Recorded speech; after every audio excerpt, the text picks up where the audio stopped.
ओरडावं लागतं. रात्रीपासून तब्येत खराब होती, येणार नव्हतो, पण स्नेहाताई आणि आमचे उमेशराव खूप जुने सहकारी माझ्यासोबत.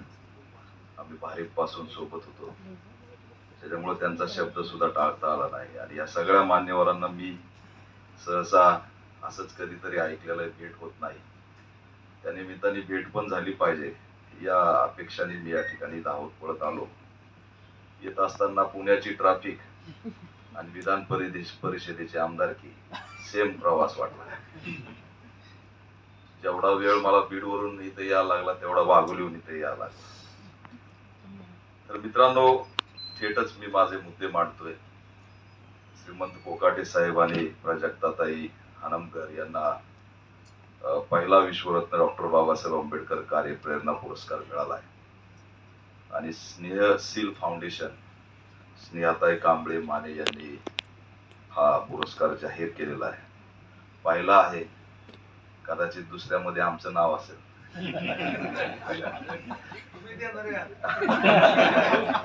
नाही देणारे ना व्हायचं.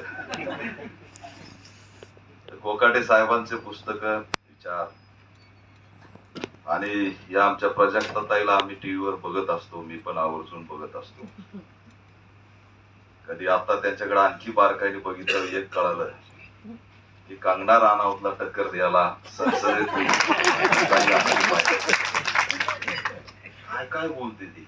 राहुल गांधीच माझ्याकडे बघतो म्हणजे तिथं हे सगळं असल्यावर याची काय हिंमत आहे एवढं बोलायची. एकंदरीत देश ज्या परिस्थितीत आज चाललाय, 14 वर्षापूर्वी साहित्यिकांनी, इथं बसलेले साहित्यिक आहेत, विचारवंत आहेत, पुरस्कार वापसी केली आणि तो संदेश आपल्याला कधी कळालाच नाही. ती जी काही पुरस्कार वापसी होती ते काय होतं ते आज तुम्हाला कळत आहे. म्हणजे कुणाच्या पातेल्यात काय शिस्त आहे, कुणी काय खायचं, इथून सुरू झालेला प्रवास, कुणी काय वाचायचं इथपर्यंत आलेला आहे. आणि म्हणून प्रकाश आंबेंना त्या ठिकाणी टार्गेट झालं. पण त्या ठिकाणी त्या माणसाचं सुद्धा आम्ही अभिनंदन करतोय. चिल्लर माणूस आहे, अतिशय गावंढळ माणूस आहे.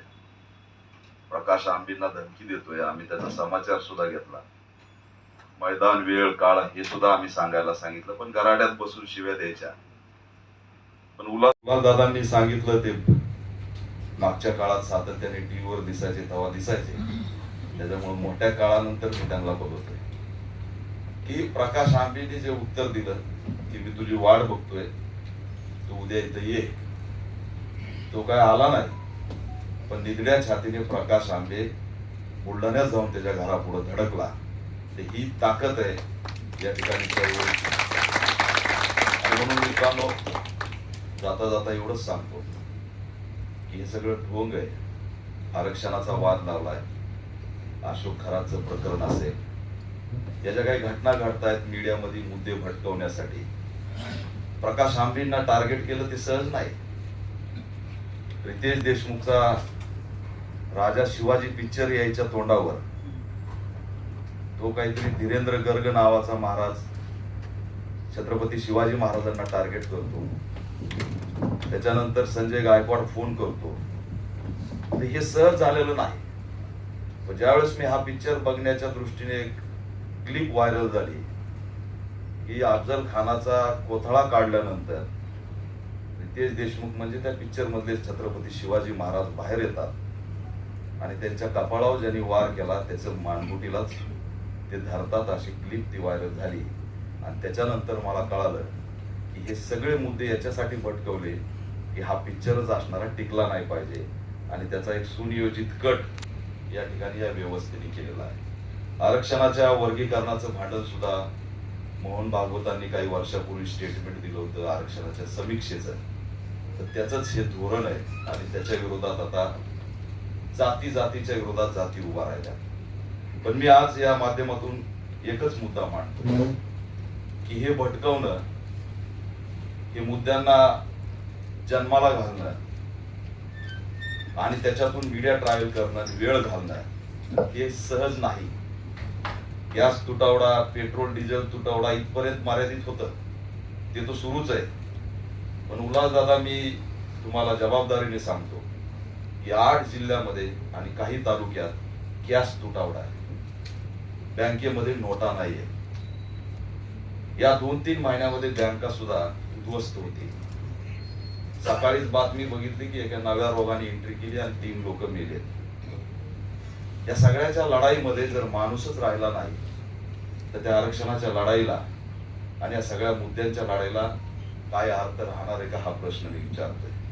त्याच्यामुळे अनेक त्या ठिकाणची लोकसंख्या घटवण्याचा अजेंडा असेल, पैशाच्या संदर्भातला अजेंडा असेल, माणसंच संपवायचे आणि ते निर्दयीपणे संपवले जातात, याचा असणारं दुर्दैव मी या ठिकाणी मानतोय.